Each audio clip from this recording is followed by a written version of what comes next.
My name is Dr. Reynolds, and today we're going to be doing a screening neurological exam of the upper extremity.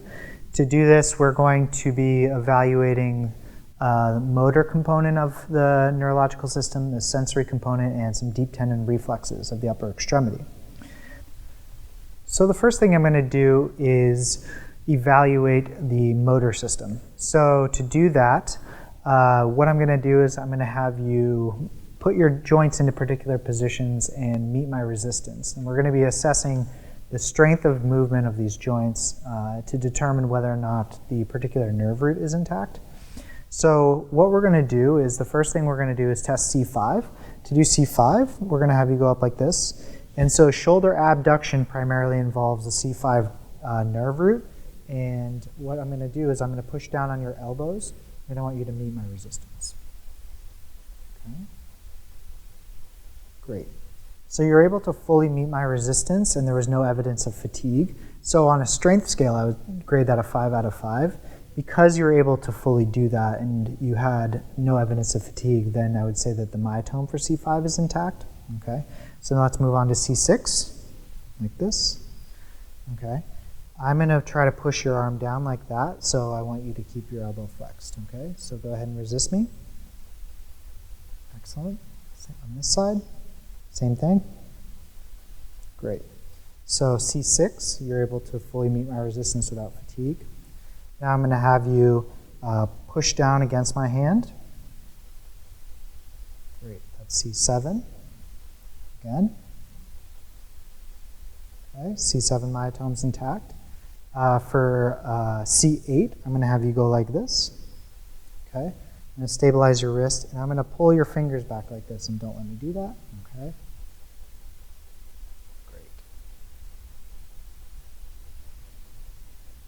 Excellent. So C8 is intact. Now spread your fingers like this. I'm going to try to squeeze your fingers together. Don't let me do that.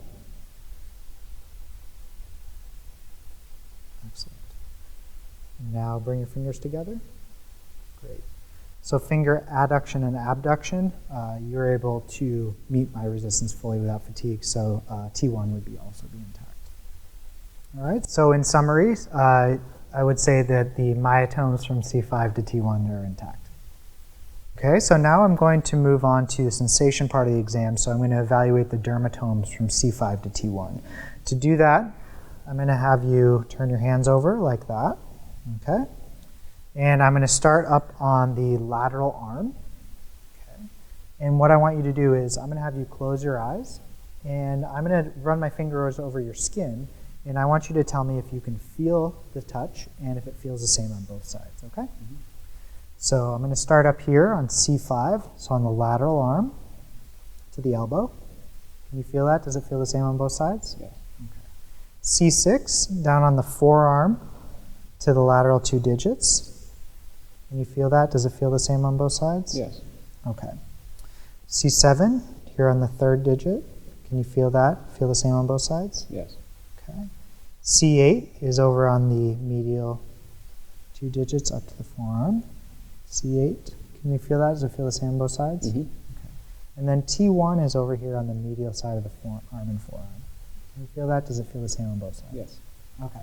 So you were able to sense it on all those areas, and it was bilaterally symmetric. So I would say that C5 to T1 dermatomes are intact to light touch bilaterally.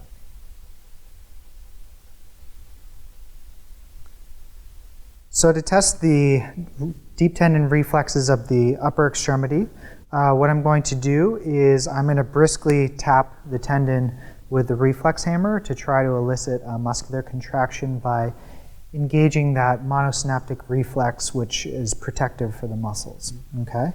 So I'm going to be doing 3 reflexes here. I'm going to be doing the C5, primarily C5, which is your biceps. C6, which is brachioradialis here, and then C7, which is going to be the tendon of your triceps back here. Okay, so I'm going to support your arm, and I'm going to ask you to completely relax and give me the weight of your arm. Reflexes are more difficult to elicit if the person is not relaxed. So I'm going to have the elbow slightly extended here, so I put a little bit of stretch on the biceps, and I'm going to place my thumb over the biceps tendon here in the antecubital fossa and apply a little bit of stretch to it. And then I'm going to briskly tap my thumb. Okay. So I was able to see flexion of the arm, and it was an appropriate reaction, and so I would say that I was 2 out of 4. Okay. Now I'm going to test the brachioradialis. The brachioradialis runs here on the forearm. To find the brachioradialis, if you put the hand in mid pronation and then ask the patient to bend their arm up like that and resist, you can see the brachioradialis jump out right there. So I'm going to tap over that muscle over a little bit distally when it becomes a bit tendinous right here. Okay. Great.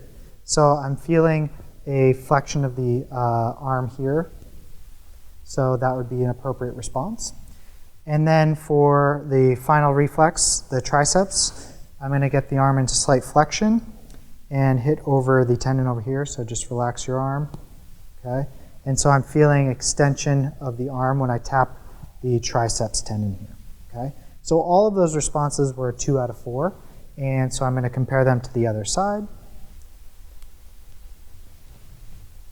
If the reflex is difficult to elicit, sometimes what you can do is have the patient, try to distract the patient so that you can get a better reflex. Okay. So wiggle the toes on your left foot. Okay. Good. So I got a nice response there. Brachioradialis and triceps. Relax your arm. Okay.